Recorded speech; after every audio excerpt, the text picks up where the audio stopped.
Hello my friends, it's been a while, and in this, my first message of the semester, I have much to update you on.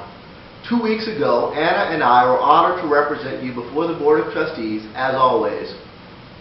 Many of you have asked me my opinion of Scenario D, which the trustees unanimously approved. My answer is simple. Here's what I told the trustees. Mario Cuomo put it best, quote, "You campaign in poetry, but you govern in prose." Scenario D is poetry. What matters is how we translate that poetry into the prose of the day-to-day new Berea, and that will be an evolving process over the next year and a half.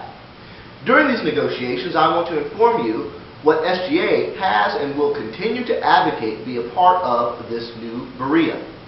With respect to the calendar, I have advocated strongly for the elimination of short term, and when you see the new calendar for next year, I think you will agree with me.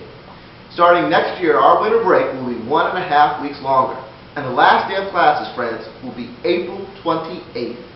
Final exams in May 5th, and best of all, fellow members of the class of 2011, our graduation date is May 8th. That's right, not the 28th, the 8th. Also, I stood on the floor of the faculty and implored the faculty to make the recently approved Summer 1 voluntary, not mandatory, and to reduce the number of credits required to graduate. Both of these ideas were accepted. Next, we'll be fighting to reduce the general studies requirements. I have made it clear I think our GSTR courses and perspectives are far too numerous, full of redundancy, and full of courses which are demonstrably failing to meet learning goals. The time for reform is now. And we cannot make any intelligent plans for curriculum restructuring until we know which courses are working and which ones are not. This is why I have insisted we adopt systematic assessment of student learning outcomes based on the James Madison University model. Next, on cars, the argument is simple. More transfer students means more cars. More internships and externships means students need a way to get there. And despite the concerns about our carbon footprint, the Campus Environmental Policy Committee has determined that counting our vast natural forests, Berea is already not only carbon neutral, where our carbon footprint is actually negative. The time for more cars is now. It's also time to allow juniors and seniors to live off campus if they choose. We'll be fighting for this, because potentially increasing to 1,800 students makes this virtually a necessity. Furthermore, given the needlessly onerous lengths students already have to go to acquire off-campus housing permission, a change in this area is not only necessary, it is prudent. Now, I'd also like to update you on the progress of the rest of our SGA agenda. The Student Life Council is wrapping up a nearly 2-year-long comprehensive review of the college's policy for holding judicial hearings when students report being sexually assaulted. During this process, I have been fighting tirelessly to ensure victims don't have to sit in the same room with the person that they're accusing. The victims have the right to strike a member from their panel and to appeal the hearing panel's decision. It is my belief that a new plan will be passed by the general faculty by this May, including all of these elements. On visitation, I have been assured that full implementation of the new hours will commence as of this week. Hours will begin at 5 o'clock and end at 1 a.m. on weekdays, and begin at 2 o'clock on Fridays.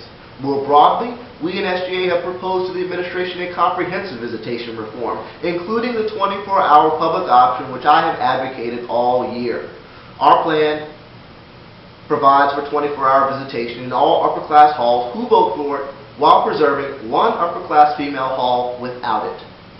Thanks also goes to the strident advocacy of freshman class president Sean Littoral, who has advocated and we will be proposing gradual integration of freshmen into the visitation system. We're still negotiating with the administration, and change of this magnitude on this campus is never easy, as you know. The forces of obstruction and delay are present as always, but I'm confident we will prevail. If we do not pass comprehensive visitation reform this year with a 24-hour public option, I'm confident that we will at least pass a plan to begin visitation hours at noon every day. My friends, these are just the highlights. Our agenda is broad and deep. Your elected senators and representatives are busy working on at least a dozen other projects. This year, we partnered with HEAL to purchase and provide composting buckets after events to promote a greener Berea. Freshman Senator Carlos Robinson is doing exceptional work on a new SGA newsletter. Representative Natalie Crone is working on a religious tolerance project. Senior class Senator Charlie Hanna posted the new suggestion box outside the SGA office. A group of senators led by Junior Dominic Suma is working on building a database of all the books required for classes next semester and compiling those on a new SGA online portal for all of us to access, allowing all of us to purchase our books for classes in advance, online, for cheap. And much, much more is to come, friends. So I hope you'll stay tuned. I hope that you'll get involved, because there is a lot of work to be done. Thank you for listening.